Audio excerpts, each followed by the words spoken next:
கொண்டே இருந்த சாப்ளின் தனது தனிப்பட்ட வாழ்க்கையில் சில பல கல்யாணங்கள் செய்து கொண்டு எந்த குடும்ப வாழ்க்கையிலும் நிம்மதியாக இருக்கவே முடியாமல் இருந்தார்.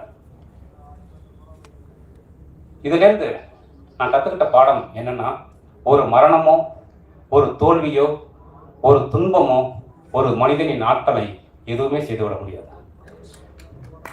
அவன் வாழ்ந்த வாழ்க்கை மட்டும்தான் இந்த உலகத்தின் முன்பாக எப்போதும் இருந்து கொண்டே இருக்கும்.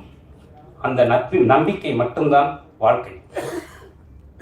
நண்பர்களே, எனக்கு என் வாழ்நாள் முழுவதும் மனிதர்கள் கற்றுக் கொடுத்து கொண்டே இருக்கிறார்கள். நான் மனுஷங்க பின்னாடி ஓடிக்கிட்டே இருக்கேன். எனக்கு தெரிஞ்ச ஒரு ஃப்ரெண்டு, அவன் ரொம்ப பெரிய கோலை. அவன் ஒரு லவ் ஃபெயிலியரில் 50 தூக்க மாத்திரை சாப்பிட்டு ஒரு ஆஸ்பத்திரியில் அட்மிட் ஆகி உயிருக்கு போராடி அதுலேருந்து வெளியில் வந்தான். அதன் பிறகு அவனை அழைச்சிட்டு போய் ஒரு IAS அகாடமியில் நான் சேர்த்து விட்டேன், அண்ணா நகரில். இந்தியாவின் முக்கியமான IAS அகாடமி இது.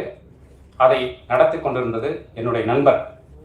தொடர்ந்து பல இளைஞர்களை தன்னம்பிக்கையின் வழி நடத்தியவர். அவர்கிட்ட போய் இந்த பையனை ஒப்படைச்சேன்.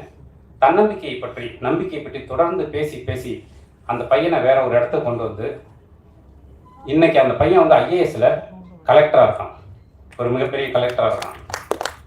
ஆனால் அவனை இந்த தன்னம்பிக்கைக்கு அழைத்து கலெக்டராக ஆக்கிய எனது நண்பர், அந்த IAS அகாடமியை நடத்தி கொண்டிருந்த அந்த நண்பர் பின்னர் தற்கொலை செய்து கொண்டு செத்து போனார்.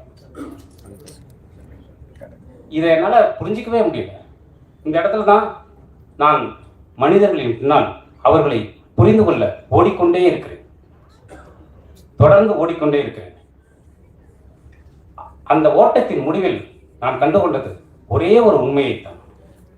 இந்த மனிதர்கள் எல்லோருக்கும் நம்பிக்கையை தவிர வேற எதுவும் தேவையேப்படுவதில்லை. அன்பையும் நம்பிக்கையும் தவிர எதுவும் தேவைப்படுவதில்லை. உன்னுடைய சக மனிதனுக்கு கொஞ்சம் அன்பையும் நம்பிக்கையையும்